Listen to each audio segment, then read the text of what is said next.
I sometimes ask people, how is life? And their answer, life is miserable. It's filled with agony, stress, anxiety, suffering, trauma. The world is so filled with corruption. And then sometimes you ask a person, how is life? And their response is, the world is such a beautiful place. Life is so awesome and delightful. Who's right? So here are two scenarios in Jewish history. Adam is in the Garden of Eden. Literally has nothing to worry about. Everything is taken care of. But when God asks him, why did you eat from this tree I told you not to eat?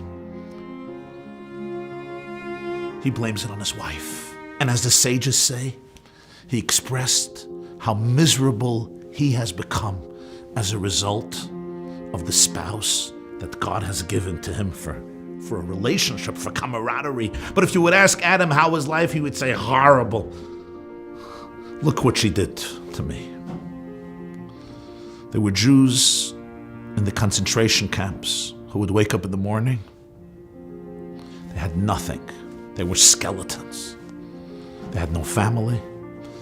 They didn't think they have a future. They had nothing.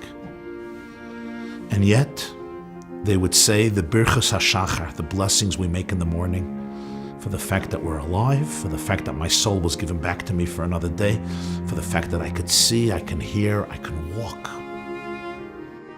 You can be in the Garden of Eden and find reasons to complain and define your life as an exercise in misery and suffering.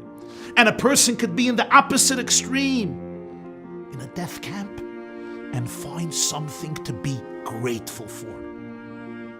Most of us are not in the Garden of Eden, or God forbid in the opposite extreme. We're somewhere in the middle. The question if life is wonderful or horrible depends on perspective. It depends which eye you're going to use, the ayin tova, the ayin ra, the right eye or the left eye. Are you going to choose to see everything you could be miserable about? Or are you going to choose to see everything you can be grateful for? The choice is yours and mine.